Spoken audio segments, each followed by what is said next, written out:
Then we've got Fletch and Godber trying to break back into prison. Hello, and welcome to Briar's Book and Film.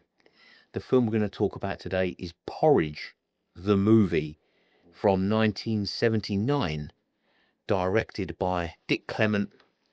The film had a budget of £250,000, which was a lot of money in those days, and it took £313,747 in the UK box office. It runs for 93 minutes, and it was released on the 19th of July 1979. So this film follows on from the TV series Porridge, and this in the movie it reads, the cast list is like a who's who of British television in the late 70s. As usual, in the lead role we've got Fletch, played by Ronnie Barker, Godber, played by Richard Beckinsale, Rudge, played by Daniel Peacock, and we've got Ives, Horrible Ives, played by Ken Jones, the genial Harry Grout, played by Peter Vaughan, Jock McLaren is played by Tony Osoba,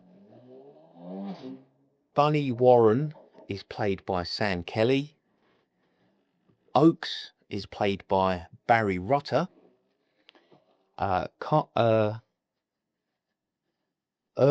Light-Fingered Larry, is played by Carl Howman, Cooper is played by Derek Dedman. Now, Derek Dedman's got one of those faces you've seen everywhere.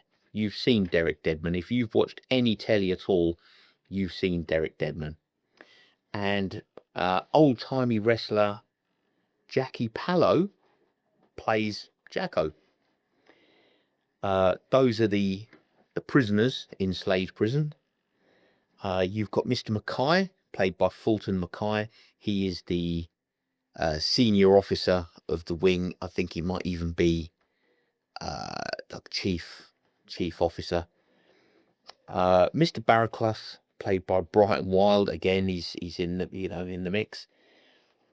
We've got a different governor this time. In the previous Porridge Christmas special, the governor was Governor Venables. But in this film, we've got Mr. Treadaway, who is the governor, played by Jeffrey Bailden, and Mr. Beale, he's a new prison officer to Slade Prison, newly assigned. He encounters the prisoner transfer at the train station of Rudge and Oakes. Mr. Baracus there, and he catches a lift to his new prison, to his new assignment. Christopher Godwin plays Mr. Beale, and Mr. Beale is a bit of a hard-nosed prison officer. He's not there to take any nonsense. We start off with a slow build. Because Mr. Beale is new. We've got Mr. Mackay showing him around the prison, introducing him to various prisoners. He introduces Mr. Beale to Fletch, Norman Stanley Fletcher in the prison farm. Classes Fletch as a classic recidivist, which I suppose is true. We've got a slow build. Also, because Rudge is new to the prison, he doesn't know that the genial Harry Grout actually runs the prison. He is the top level prisoner. Anything that happens, the tobacco smuggling ring is run through Harry Grout. Any sort of shenanigans has to go through the genial Harry Grout. He's the prison menace. He's the top dog. He is the daddy of the prison. And Rudge bumps into Mr. Grout, and Rudge is about to start, getting a bit cheeky when he's grabbed by Harry Grout's associate, Samson, an enormous mountain of a man, who twists his arm behind his back and sort of, they're being introduced to, Rudge is being introduced to Harry Grout. Fletch sees this, doesn't want any trouble on the wing, so he sort of intercepts with a joke, makes Harry Grant laugh, and then takes Rudge off to his new assignment on the farm. Slow build. Lots and lots of shenanigans go on. For instance, Mr. Beale rides a bicycle to the prison, and Fletch advises him not to leave his bicycle laying around because there's one or two thieves in here. So Mr. Beale responds with, "When I want your advice, I'll ask for it." Fletch says, "Well, fair enough, but it's up to you." So Mr. Beale moves his bike into the kitchen, where the prisoners proceed to just basically strip it to pieces, and Fletch ends up stealing the bell from a bicycle. Now, this is just a slow build. So we've got Bill Oakes, played by Barry Rutter, who's been assigned. He's an armed robber, and he wants to escape. He wants to unfreeze his assets and go to the sun, somewhere nice and sunny and warm. So he gets in touch with the genial Harry Grant to come up with an escape plan for him. He's going to pay him a lot of money, £5,000, which I'm going to guess in 1979 was a big stack of money. I haven't done the exchange, of course. Why would I be that prepared? So Grouty decides that the way to spring Oaksy is a football match. So he coerces Fletch if Fletch is now involved. If there's anything going on, it's always Fletch that's coerced. So under duress, he suggests, Grouty suggests a football match, a charity football match. Bring some celebrities up, play the prisoners. Fletch doesn't know anything more than that. He knows there's something going to happen, of course, but he's not sure what. But he has to do it because otherwise Harry Grant will make life extremely unpleasant for him. So he says, I know a bloke in the smoke runs that sort of thing. So you suggest it, Fletch. It'll sound better coming from you. So Fletch is watching the lads play football in their association time, I suppose. And Mr. Beale wanders over, and Fletch and Mr. Beale are chatting and about football. Mr. Beale reveals that he used to play in goal, blah, blah, blah, blah, blah. And Fletch says, it's a shame that somebody in authority doesn't, suggest a charity match. And Mr. Beale sort of is interested. His ears prick up at this. And he says, charity? He says, yeah, sprinkling the celebrities, put Slade Prison on the map, As a matter of fact, I know a bloke in the smoke who runs that sort of thing. And Mr. Beale says, oh, yeah, right, okay, well, never mind, And they part ways. So Mr. Beale is then in the prison officers' club after duty. And he says to Mr. Mackay, there's a shame that somebody doesn't bring a celebrity football team up here, a charity match, that sort of thing, improve morale. And, as a matter of fact, Mr. Mackay, I know a bloke in the smoke that runs that sort of thing. And Mr. Mackay's ears prick up. So Mr. Mackay then goes to Mr. Treadaway, the governor, and he says, what we should do is, to improve morale, is try and get a celebrity football team up here, smattering of celebrities, bit of charity money there, sort of thing, put Slade Prison on the map, sir. Oh, yeah. He says, that's not come from the prisoners, is it? And Mr. Mackay says, no, it's all come from just my own idea, my own top of my head. And as a matter of fact, I know a bloke in the smoke who runs that sort of thing. So Mr. Treadaway says, well, all right, I'll give it some thought, and jog on, clear off. And anyway, so the fix is on. Now, there's a bit of a gap in the story, a bit of a plot hole, if you like,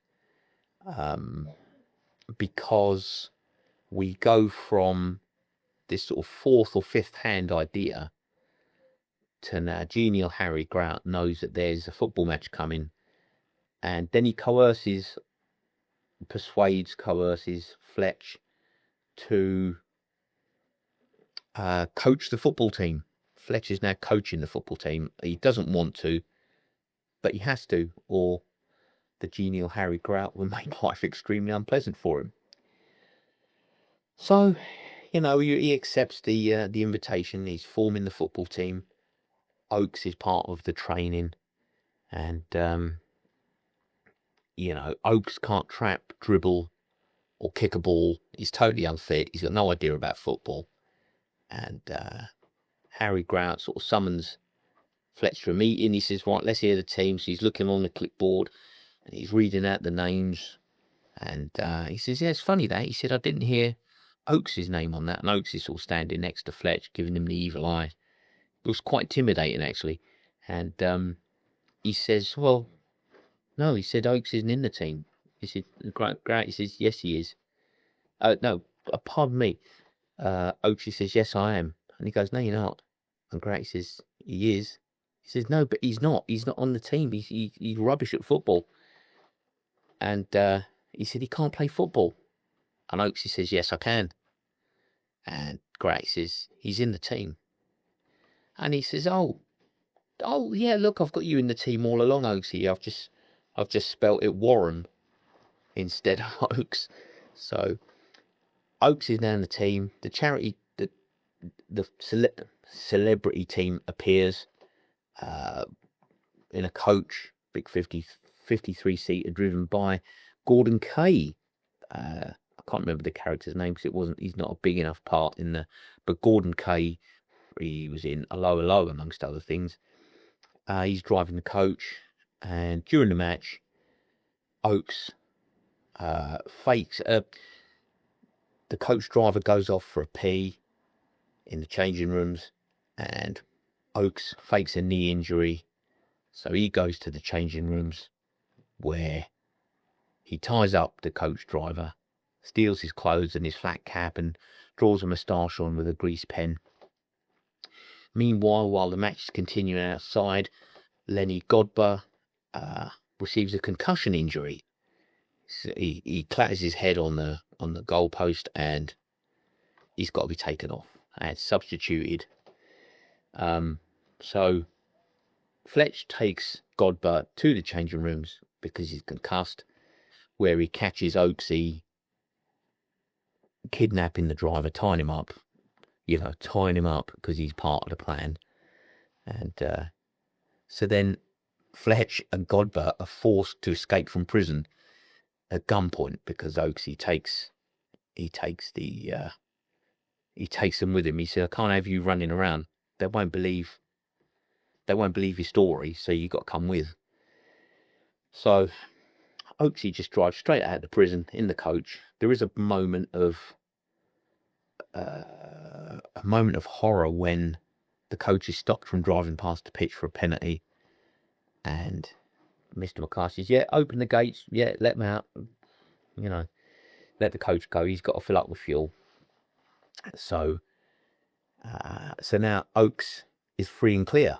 Oakesy is free and clear, along with a reluctant Fletch and Godber in the luggage compartment below. So they get down the road.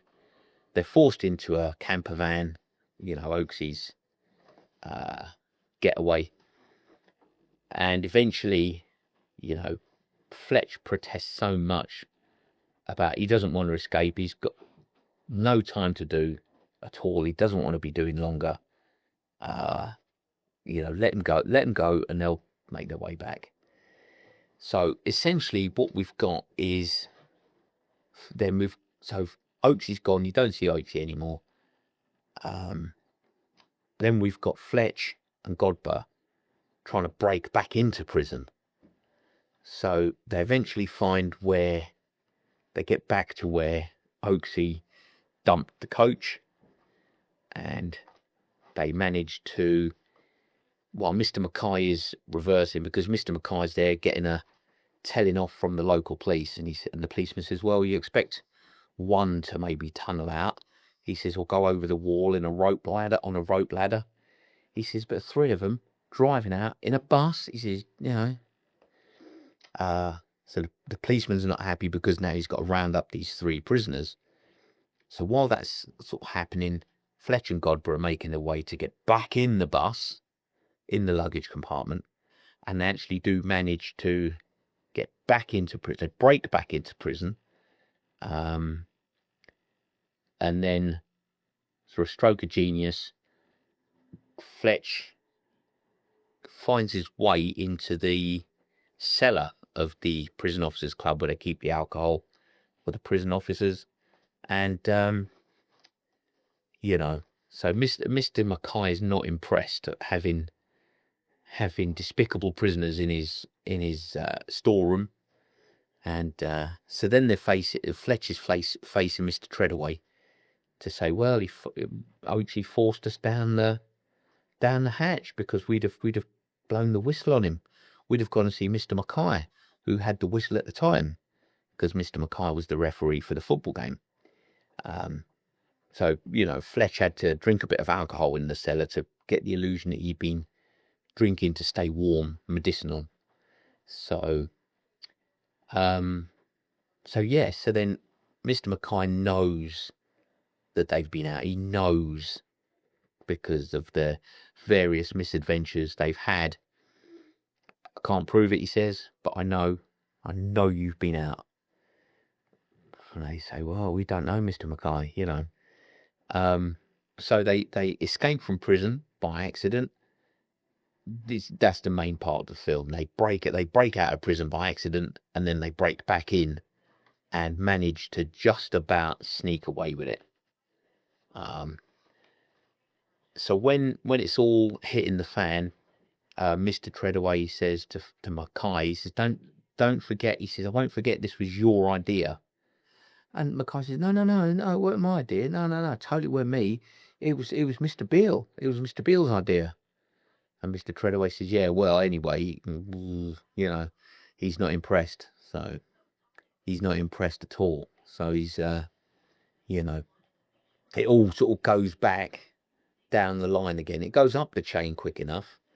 So, but they break back into prison, and, you know, Mr. Mackay can't prove it, and he's really not happy about it.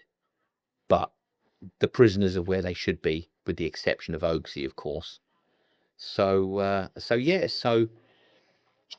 now this film, could you watch this film with your gran in the room? Most definitely, you could watch this film with your gran in the room.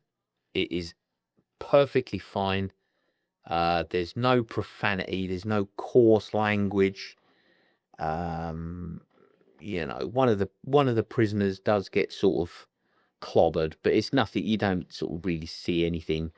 It's a perfectly fine film to be watching with your gran in the room. You definitely could watch it with your gran in the room. Now, I need to give this film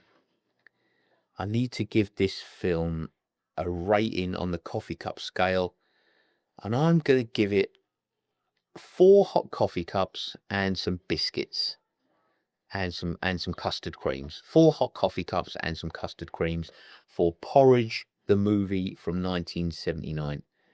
If you've seen it, it's on YouTube. Where I watched it was YouTube.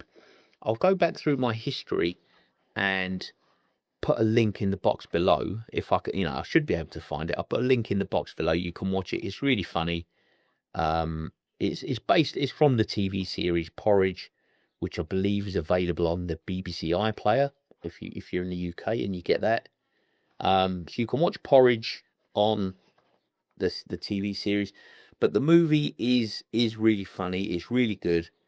4 hot coffee cups and some custard creams. You know, that's how good it is. Porridge, the movie, give it a watch. It's really good. You'll really enjoy it. If you've seen it, feel free to leave a comment. If you've not seen it but want to see it, feel free to leave a comment. If you couldn't care less either way and are not interested at all, then do what you think's best. So, but there it is. Porridge, the movie, 1979. Give it a watch.